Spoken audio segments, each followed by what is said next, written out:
Hey everyone, thanks for stopping by. My name is Steph Gerges, or Mrs. Gerges if you're in my class at Appleton West, and today we are going to break down how to write an LEQ. Now, to be honest, the long essay question doesn't get a lot of love. It's only 15% of your AP score, and it's the very last thing you'll tackle when you sit down to take the AP test in May. Your hand is tired from writing so frantically, your mind is spent, but yet you need to crank out one last task. It is not time for you to throw in the towel. The LEQ is where you can make some major changes to your AP score. When you get to the LEQ, I need you to play your favorite pregame music in your head. For me, the Rocky theme. Perhaps that's dating me. Whatever happened to jock jams anyways? But turn on your pregame music that you need to listen to get pumped up. All the Way Up, Pumped Up Kicks, Thrift Shop, a little Kanye, whatever it is that's gonna get you hyped to turn open that page and start writing the LEQ. Without a few dance moves when you're sitting at your table. This is your fourth quarter, the final round. This is where champions are made. Games are won or lost in the fourth quarter, the last inning, the final round. And the LEQ is your final round. You know, like in the movie where you're kind of at the end and the music starts to lay in? Now, the LEQ is that for you. Here's the best part about the LEQ. You get 3 choices to pick from, and so you're in control for once. Plus, each of the 3 prompts are from different time periods, so you can pick something that feels like you know the most about it. Pick that one. Let's simulate that a little bit. On the AP test day, you will move to the second section where you will now write the DBQ and the LEQ. You just had this tiny little break where you can stand up and stretch, use the facilities, do that. And now you have 1 hour and 40 minutes to do both of those essays. The DBQ should always be done in the first hour, and then the final 40 minutes are your final task, where the pregame music should be playing in your head for the LEQ. But you don't have to wait to look at these questions till after you wrote the DBQ. Most likely this is what I would do. I would open the book, and I would read the prompts for both the DBQ and the LEQ. You can then jot down a few ideas for the LEQ, go back, write your DBQ. When you get back to your LEQ, the first thing you're going to do is do this. You need to really read and break down the prompt. The reason you need to do this is because you are tired and freaked out and brain dead, and the reality is you're going to be perhaps writing the wrong thing. I had a student that came to me and was so upset because they wrote a whole essay about the Mediterranean when the prompt said the Caribbean, and she was crushed. So make sure you read the prompt. You don't want to write the whole essay on the wrong thing, because you know what you're going to get is a big fat goose egg. So let's look at the prompt. Typically, it starts with a statement about the time period. Then it gives you the prompt. Let's give you an example. In the time period of 1450 to 1750, the rise of new land-based empires reached their peak of wealth and influence. Develop an argument that evaluates the extent to which land-based empires developed and expanded similarly from 1450 to 1750. Let's break that baby down. The first statement gets us to cozy up with the time period so that we avoid that goose egg and writing about the wrong time. The develop an argument part is telling you that you actually need to write an essay that's an argument and that someone could disagree with. The second part also then adds this evaluate the extent to which is a little confusing, but it's merely pointing out the direction of where you should actually focus your essay on. I tell my students this all the time, that you should never write the words evaluate the extent in your thesis. Let's break that down, what that actually means. If I got in a car accident and someone rear-ended me and they said evaluate the extent of the damage, I would then maybe move around my car, look at the back, say it's kind of crunched in there. The front's fine, my windshield's fine, but I need a new bumper in the back. That was me evaluating the extent. It's what I did. The phrase evaluate the extent trips you up. You could always change the wordings to be something like how much did or how significant was, which then leads you to the actual focus of the essay. So let's look back at that prompt again. Find the historical thinking skill in the prompt that's the focus. This is typically tied to a verb. Pause the video. Write down a few things. What's the year? What's the historical thinking skill? What's the focus of this prompt? What could you write about? Break it down right now. Like, I mean it. Like, pause the video, grab a piece of paper, and write down a few things. My hope is that you found that the historical thinking skill is comparison, with the word similarly. Other prompts could include causes or effects, changes or continuities. For this one, remember, because of the phrase to what extent, that means you can say it was either similar or you could argue it was different. It's to what extent were they similar? You should have picked at least 2 land-based empires to compare with this method. You can't compare if you only pick one. Those could include the Ottoman, Safavid, Mughal, Ming, Qing, Tokugawa Japan, maybe Songhai, maybe some European monarchs. Then answer the question of how they developed or expanded. I would have jotted down the following things personally if I had this prompt. Gunpowder. Because my teacher often talks about gunpowder empires, and Heimler talks about gunpowder empires, and how they all did this and expanded because of gunpowder. So gunpowder would be something you probably want to write in this essay. But it's not actually specific enough. Who used the gunpowder? The Ottomans, which would make me maybe think of Mehmet II. He conquered Constantinople. That was in 1453, because my teacher keeps going on about how I'm supposed to remember that date. And so I have some stuff. Oh, and he used the basilica cannon. That could work as well. So now I got some evidence kind of rolling out of my brain. I could think of the Janissaries. Now we have a lot of evidence to work with, and we're in good shape for the LEQ. But we need to circle back to the prompt and see that it's a comparison question, so we need to compare to somebody else who had gunpowder. Who else had gunpowder? Well, Russia could work. Ivan the Terrible made the empire expand to the east. The Mughals could work, right? Babur expanded his empire into northern India using gunpowder, the Battle of Panipat. And so now I could compare those and see how they were similar in how they expanded their empires. But what else could I write about?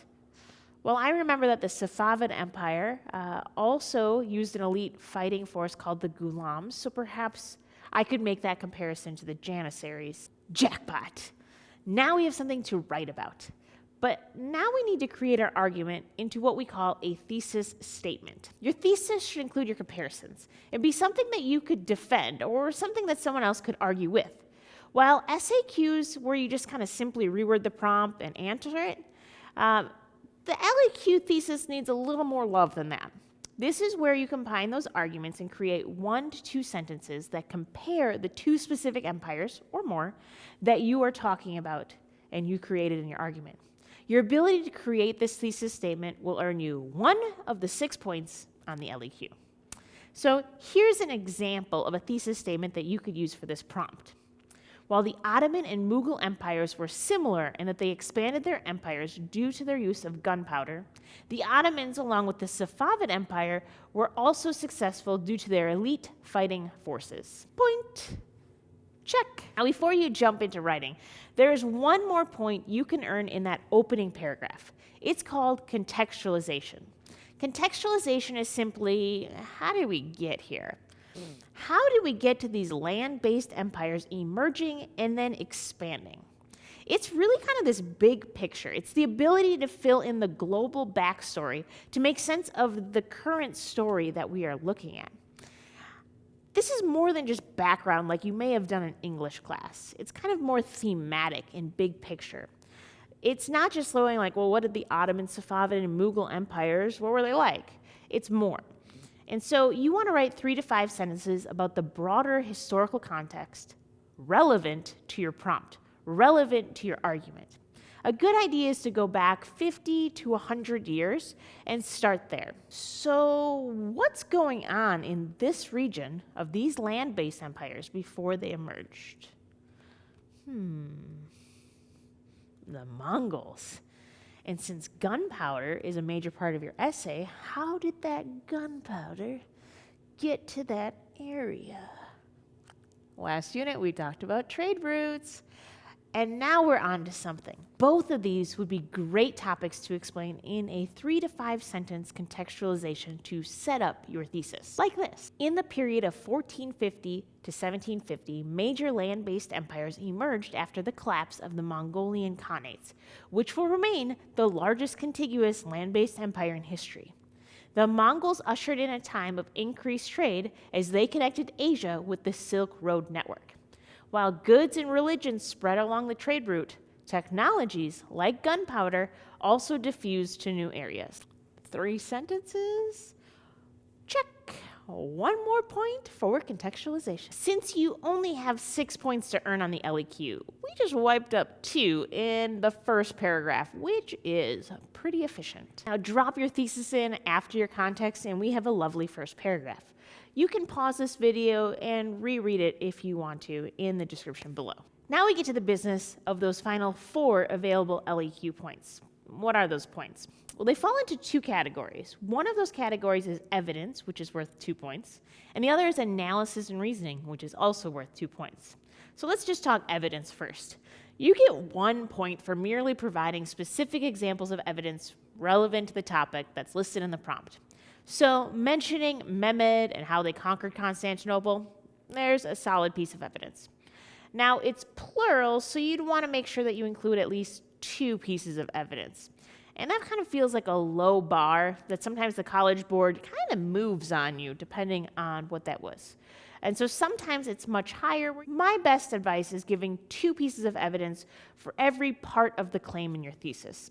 We tackled 2 topics, so I would give at least 4 specific pieces of evidence to earn that first evidence point.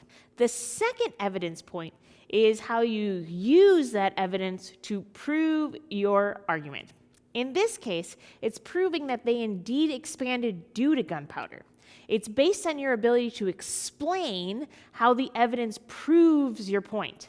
Think of the first point as merely like name dropping some information. That's right. Like in modern terms, if you were in an online social media argument, you're dropping Fauci and vaccines and Moderna and Pfizer. You did list some important vocab words and some people, but no one was wooed by you name dropping those things. But if you use evidence to support an argument, that's how you convince someone of something. In this case, you do that with specific pieces of evidence. I think some great ways to do this is adding like this shows, this proves. And those are good ways to circle back to show that your evidence proves what your argument is. And if you do that well, you're now up to 4 points. Context, thesis, evidence name dropping, using it for your argument. 4 points earned for you. Now, in my opinion, analysis and reasoning has 1 easy point and 1 hard point. The easy point is simply identifying the historical thinking skill in the prompt and then using it to frame your argument. In our case, we are comparing how similar land-based empires were and how they developed and expanded. Now, our thesis has 2 claims to it, and so we're going to have 2 body paragraphs, 1 about gunpowder and 1 about their elite fighting forces. Now, to earn the analysis and reasoning point for the first one, I think the best way to do this is to make sure that you're using topic sentences in each of your body paragraphs that uses the skill word from the prompt, much like when you're writing an SAQ. For example, if I were to start the first body paragraph, one way that the Ottoman and Mughal empires were similar is how they used gunpowder to expand their land empires. Then you weave in your evidence to prove your claim and earn those evidence points for argumentation. Then in the second body paragraph, you can start with another way that land-based empires expanded was the successful use of elite fighting forces in the Ottoman and Safavid empires. Then you again weave in your evidence to prove your claim and earn the evidence points for argumentation once again. Now, you can really up your writing game by starting to play with some synonyms in your writing. For example, instead of just constantly saying they were similar, they were similar, they're similar, you can add words like comparable, alike, resemble, uniquely, contrary. If you weave back and forth your comparisons using these words, you will get the point on the rubric. The final analysis and reasoning point is a bit trickier. If time is a problem on your AP test, I would just skip this point altogether and just go with really getting those other 5 points. Earning a 5 on the LEQ is masterful, especially when the national average is much lower than that. In fact, one of the LEQ prompts in 2019, do you know what the global average was? 1.4. That's not winning. And now perhaps some students wrote on the wrong time period or the wrong empires, but in the end, they got the goose egg, and maybe that's bringing the average down. This is why I said finishing the 4th quarter strong in your LEQ is really a big deal. It can make a major difference in your AP score. But let's say we're going to go for that perfect 6. I know, you're out there. How do you earn the point, you say? Now, this is referred to as the complexity point, and unlike contextualization, where you need to write a mere 3 to 5 sentences and can earn the point, complexity requires some forethought, and typically a separate whole paragraph that acts kind of like your conclusion. It requires you to demonstrate complex understanding of the topic.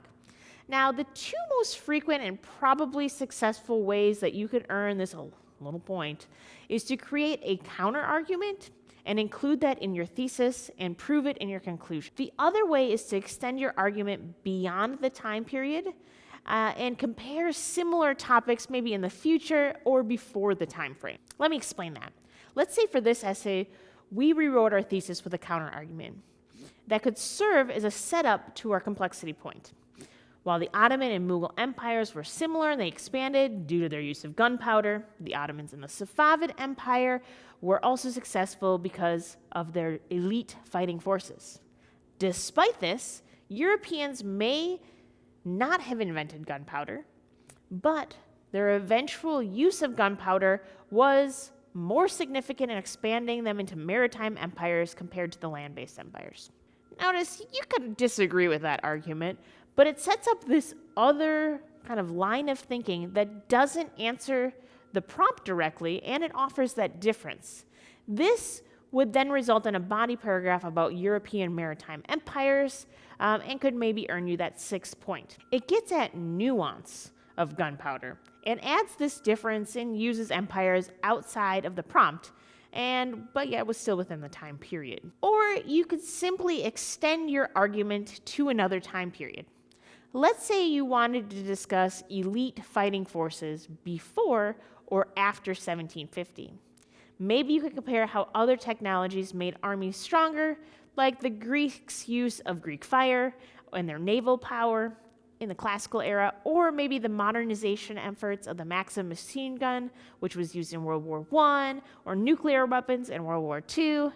This requires more than a name drop of this, but really weaving in and then using your argument from your essay and adding kind of this another nuanced argument, making your argument complex. In the description below, I have written out a full LEQ that you could use to look at and put together, and you can see what an example of all of this looks like.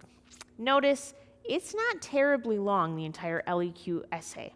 I've also included some comparison words to take a look at to take your writing to the next level. Try out this prompt for practice. In the period of 1450 to 1750, the rise of new land-based empires expanded their empires and increased their influence.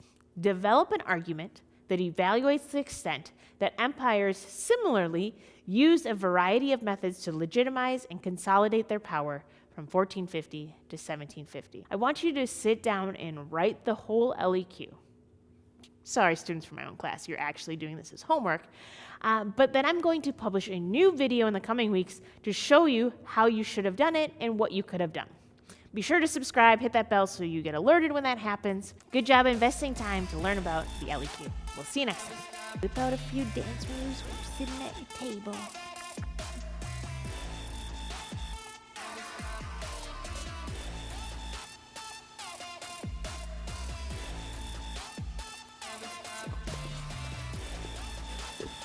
Okay.